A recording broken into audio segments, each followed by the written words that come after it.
Hi, అందరూ ఎలా ఉన్నారు? ఈవేళ అల్లం పచ్చడి చేద్దాం అనుకుంటున్నా. నేను దోశలోకి, ఇడ్లీలోకి బాగుంటుందని ఈరోజు చేస్తాను. ఇది అల్లం బాగా బయట నుంచి తెచ్చుకుంటాం కదా, మట్టితో ఉంటుంది. ఇది శుభ్రంగా ఉప్పేసి బాగా కడుక్కోవాలి. కడిగి పైన ఈ తొక్కలన్నీ తీసేసుకున్నాను నేను. ఇది తొక్కలన్నీ తీసాను. దీన్ని ఇప్పుడు చిన్న చిన్న ముక్కల కింద కట్ చేసుకుంటాను. అల్లం పచ్చడి కావాల్సినవి ఐటమ్స్: అల్లం ముక్కలు చిన్న చిన్న ముక్కల కింద తరుగు పెట్టుకున్నాను. ఇదేమో దానికి కావాల్సినవి ఇవి: బెల్లం, ఇదేమో చింతపండు కొంచెం వేడి నీళ్ళలో నానబెట్టుకున్నాను బాగా శుభ్రం చేసుకుని. ఇందులో ఇప్పుడు కావాల్సినవి ఆయిలు, సాల్టు, కారం, పసుపు, పోపు దినుసులు, ఇంగువ.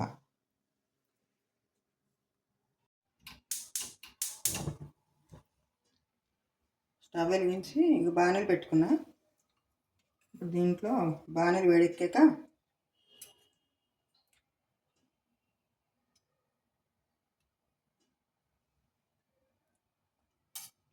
కొంచెం ఆయిల్ వేసి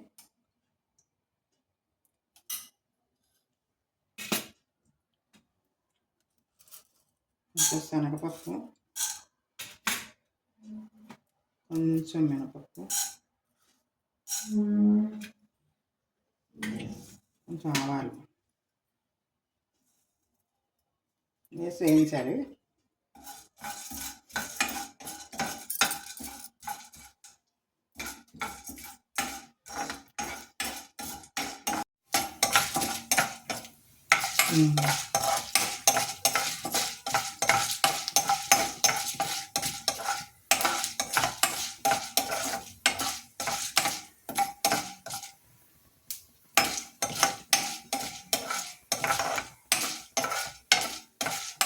ఇంకా ఎర్రగా అయ్యాయి. వీటిని కొంచెం తీసేసుకుని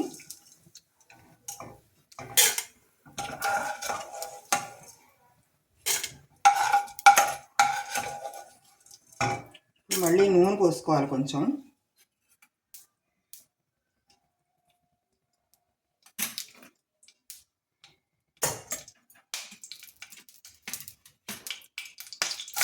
అల్లం ముక్కలు వేసుకోవాలి.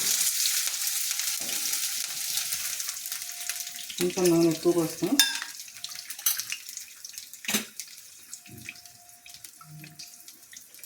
ఈ అల్లం ముక్కలు అన్నీ వేగాలి బాగా. మన నూనెలో వేయించాలి బాగా.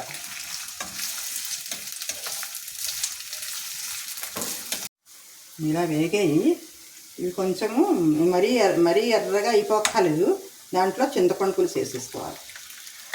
చింతపండు పులుసు తీసి పెట్టుకున్నాం కదా, ఇది పులుసు కింద తీసాను. ఈ చింతపండు పులుసు వేసి మళ్ళీ వేయాలి. దీంట్లోనే ఉప్పు,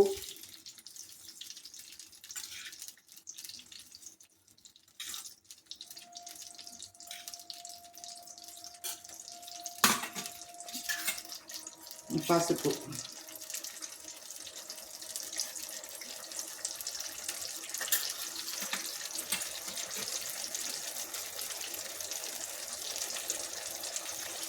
ఇంగువ వేసి బాగా వేయించాలి.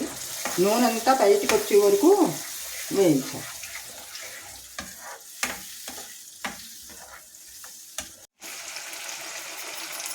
ఇంకా దగ్గర పడింది ఇది. ఇప్పుడు దీంట్లో కారం వేయాలి. తగినంత కారం వేసుకుని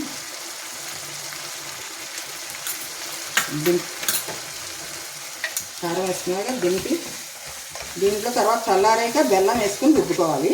చదవండి. అల్లము చల్లారింది. బాగా చల్లారాక అప్పుడు ఇందాక బెల్లం తీసుకున్నాం కదా, ఈ బెల్లము కొంచెం ఇందాక పోపు పెట్టుకున్నాం కదా ముందు, ఇది 3 కలుపుకొని మిక్సీ వేసుకోవాలి.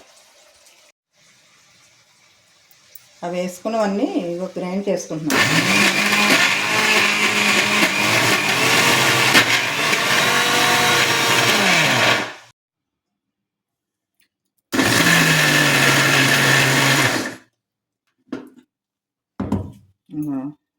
అల్లం చట్నీ అయింది. దీన్ని బౌల్లో తీసుకుని కొంచెం పోపు పెట్టుకోవాలి.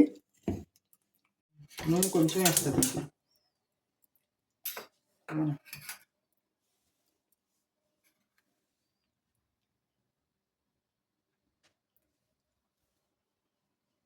స్టవ్ వెలిగించుకుని బాణీలు పెట్టుకున్నా. కొంచెం పోపుకి, కొంచెం అల్ల పచ్చడికి పోపు, కొంచెం మినపప్పు, కొంచెం ఆవాలు, కొంచెం ఇంగువ,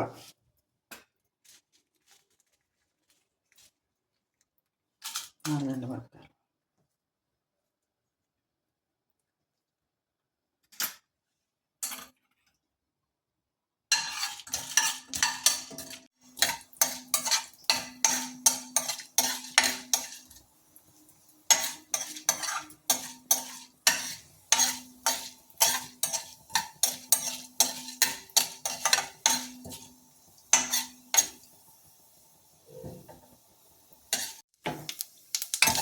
పోపు వేగింది. ఈ అల్లపచ్చడిలో వేసుకుంటున్నాను.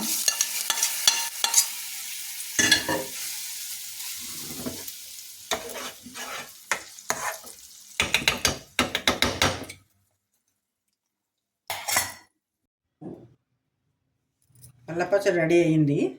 ఇదేమో నిలవ పచ్చడి. ఇది నిలవ కోసం చేసింది. ఇది ఒక 2-3 నెలలు ఉంటుంది. ఇది మీరు చేసుకుని చూసి నాకేమో సబ్స్క్రైబ్ చేయండి, లైక్ చేయండి.